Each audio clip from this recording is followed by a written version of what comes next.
नमस्कार दोस्तों, आप सबका स्वागत है मेरे YouTube चैनल पे। मित्रों, यदि आपने अभी तक मेरे चैनल को सब्सक्राइब नहीं किया है, तो कृपया मेरे चैनल को सब्सक्राइब कर लें, वीडियो को देखें एवं उस पे अपना लाइक एवं कमेंट्स करें। पूरे देश में ट्रक ड्राइवर्स की हड़ताल से हंगामा मचा हुआ है। इससे आम लोगों का जो जनजीवन है, वो काफी प्रभावित हुआ है। ट्रक ड्राइवर क्यों हड़ताल पे हैं? ट्रक ड्राइवर भारतीय न्याय संहिता में जो कानून बनाया गया हिट एंड रन के लिए, उससे नाराज हैं और उसके विरोध में स्ट्राइक कर रहे हैं। तो आइए जानते हैं कि हिट एंड रन से संबंधित नया कानून क्या है, पुराने कानून में क्या प्रावधान था और इससे ट्रक ड्राइवर्स क्यों नाराज हैं और वास्तव में इसका जो क्या इसका प्रभाव पड़ेगा।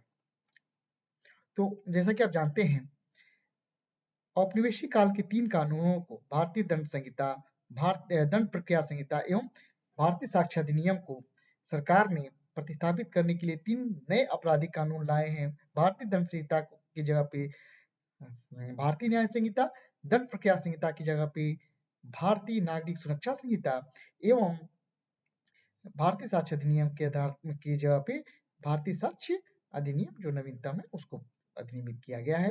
संसद द्वारा इसको पारित किया जा चुका है एवं 25 दिसंबर 2023 को महामहिम राष्ट्रपति ने इसको मंजूरी भी दे दिया है। तो नया जो हमारा भारतीय न्याय संहिता है, अर्थात भारतीय दंड संहिता के स्थान पे जो नया पेनल कानून लाया गया है, दंडिक व्यवस्था की गई है, उसमें एक सेक्शन जोड़ा गया है 106, एक सेक्शन 106 106 है, जिसमें हिट एंड रन केसेस के बारे में प्रावधान किया गया है।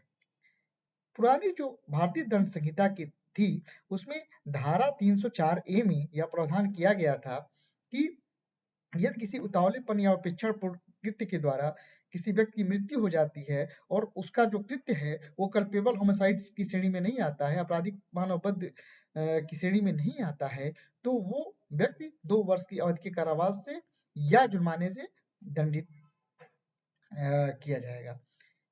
ये कानून पुराने कानून था, जिसमें ड्राइवर्स अगर हिट एंड रन्स के साथ थे, ड्राइवर कभी हिट करते थे और किसी की मृत्यु कारित हो जाती थी, एक्सीडेंटल डेथ होते थे, तो उसमें ड्राइवर्स को काफ़ी प्रोटेक्शन था। वो केस उनका जो था वो बेलेबल केस होता था, बेल हो जाती थी और दंड का की मात्रा भी काफ़ी कम थी। इसको लेके बहुत विवाद रहा, कई बार माननीय उच्चतम न्यायालय ने भी इस पे वो किया था और लोगों का भी ये कहना था कि नहीं, जो मात्रा दंड की मात्रा है वो काफ़ी कम है और इस पे काफ़ी विचार-विमर्श के बाद जब भारतीय न्याय संहिता लाई गई, तो इसमें धारा 106 में हिट एंड रन केसेस के मामले में प्रावधान किया गया। धारा 106 के बारे में हम लोग देख लेते हैं कि धारा 106 क्या है। 106 के खंड 2 में हिट एंड रन केसेस के मामले में के बारे में प्रावधान किया गया है। हिट एंड रन केस के धारा 106 भारतीय न्याय संहिता क्या प्रावधान करती है, सबसे पहले हम लोग इसे देख लेते हैं। तो मित्रों, धारा 106 का खंड 1 क्लॉज 1 ये कहता है कि जो कोई उतावलेपन या उपेक्षापूर्ण किसी ऐसे कार्य से किसी व्यक्ति की मृत्यु कारित करेगा जो आपराधिक मानववध की कोर्ट में नहीं आता है, वह दोनों में से किसी भांति के कारावास से जिसकी अवधि 5 वर्ष तक की हो सकेगी दंडित किया जाएगा और जुर्माने से भी दंडित होगा, दायी होगा, जुर्माने के लिए भी वो दायी होगा। और इसी धारा का धारा 106 के खंड 2 में कहा गया है कि जो कोई यान के उतावलेपन से, यान के उतावलेपन या उपेक्षापूर्ण चालन से किसी व्यक्ति की मृत्यु कारित करेगा जो आपराधिक मानववध की कोर्ट में नहीं आता है और घटना के तत्काल पश्चात, अर्थात हिट करने के बाद, घटना एक्सीडेंट करने के बाद पुलिस अधिकारी या मजिस्ट्रेट को रिपोर्ट किए बिना निकलकर भागेगा किसी भी भात के कारावास से, जिसकी किसी भात के कारावास से जिस ऐसी अवधि के कारावास से जो 10 वर्ष तक की हो सकेगी दंडित किया जाएगा और जुर्माने के लिए भी दायी होगा। यानी यदि कोई ड्राइवर एक्सीडेंट करता है, एक्सीडेंट करके भाग जाता है और उसे डेथ कारित होती है किसी व्यक्ति की, तो ऐसा ड्राइवर 106 के खंड 2 के अंतर्गत आएगा और वो 10 वर्ष तक की अवधि के कारावास से दंडित किया जाएगा और वो जुर्माने के लिए भी दायी होगा। यानी कि कारावास और जुर्माना दोनों के दंड का प्रावधान किया गया है। इसमें 2 चीजें हैं।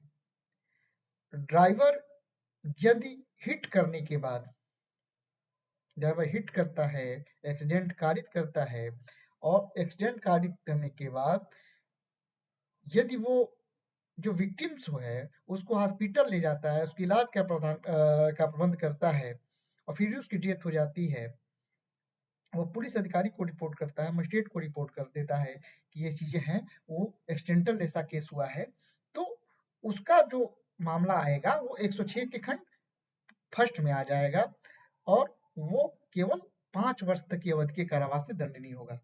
लेकिन यदि वो हिट करता है, एक्सीडेंट कारित करता है और भाग जाता है और विक्टिम की मृत्यु हो जाती है, तो वो 106 के खंड 2 के अंतर्गत उसका मामला आएगा और वो 10 वर्ष की अवधि तक के कारावास से एवं जुर्माने से दंडनीय होगा।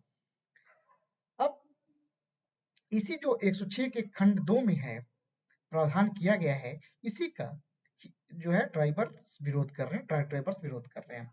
उनका ये कहना है कि काफी सजा की मात्रा काफी अधिक है और इससे उनके कार्य प्रभावित होगा। लेकिन प्रश्न ये उठता है कि इसमें जो प्रावधान किया गया है, कहा गया कि देखा जाएगा यदि आपका आप यदि एक्सीडेंट आपसे हो गया है, आपकी कोई उसमें गलती नहीं है, आपने कोई उतावलेपन या आपकी उपेक्षा से कोई डेथ हो गई है और यदि आप ये साबित करना चाहते हैं तो आप सद्भाव दर्शित करिए, उसको इलाज कराइए, उसका वो करिए। तो यदि आप ऐसा कुछ करते हैं और पुलिस अधिकारी को रिपोर्ट कर देते हैं कि एक्सीडेंट हो गया, तब आप 106 के खंड 1 में आएंगे। लेकिन यदि आप ऐसा नहीं करते हैं तो ये माना जाएगा कि आपने जो एक्सीडेंट किया है वो उसमें वो आप उसके लिए दायी हैं और फिर वो 106 के खंड 2 में मामला आएगा। अब ड्राइवर्स का कहना है कि यदि हम वहाँ रुकेंगे, अगर विक्टिम्स को इलाज कराने के लिए हम रुकेंगे उसको वहाँ पे, तो हो सकता है कि पब्लिक हमें मारे, पब्लिक हमारी हत्या कारित कर दे। बिल्कुल ये संभव भी है, इसकी आशंका जाहिर की जा रही है। ड्राइवर्स का इसी पे वो है कि यदि हम कोई एक्सीडेंट कारित होता है और प्लेस पे हम रुकते हैं, तो उसमें पब्लिक ये नहीं देखती है कि किसकी गलती है और पब्लिक को बिना गलती देखे उसको ड्राइवर्स की जान ले लेगी, बिना पीटते कि क्यों उसकी मृत्यु हो जाएगी। तो इसके संदर्भ में विधि विशेषज्ञों का कहना है कि मॉब लिंचिंग के लिए भी जो नई हमारी भारतीय न्याय संहिता है उसमें मॉब लिंचिंग के लिए मृत्यु एवं आजीवन कारावास तक के दंड का प्रावधान किया गया है। तो इसमें ड्राइवरों की ये बात इसमें आ रही है, वो इसका विरोध कर रहे हैं कि नहीं, इस प्रावधान को समाप्त किया जाए, वापस लिया जाए। उनका ये कहना है कि इसमें संशोधन किया जाए और पुराना जो कानून है उसी तरह से व्यवस्था को चलने दिया जाए। प्रश्न ये उठता है कि क्या कानून परिवर्तित हो सकता है? जैसा कि अभी जानते हैं आप, भारतीय न्याय संहिता को महामहिम ने मंजूरी दे दिया है, वो कानून तो बन चुका है, लेकिन वो लागू नहीं हुआ है। क्यों? क्योंकि अभी उसके लागू होने का कोई नोटिफिकेशन नहीं हुआ है। अगर संसद चाहती है तो संसद उसमें अमेंड कर सकती है, संसद को पावर है अमेंड करने का। लेकिन ये भी हो सकता है कि इसके उस जो व्यवस्था है उसके इम्प्लीमेंटेशन को तो देखिए, उसका क्या प्रभाव पड़ रहा है। क्योंकि पहले तो लगातार ये मांग की जा रही थी कि 304 में सजा की जो मात्रा है वो काफी कम है। तो सभी पहलुओं पे विचार करना होगा और सभी पहलुओं पे विचार करके और तब ये इस पे आगे कोई निर्णय होना चाहिए।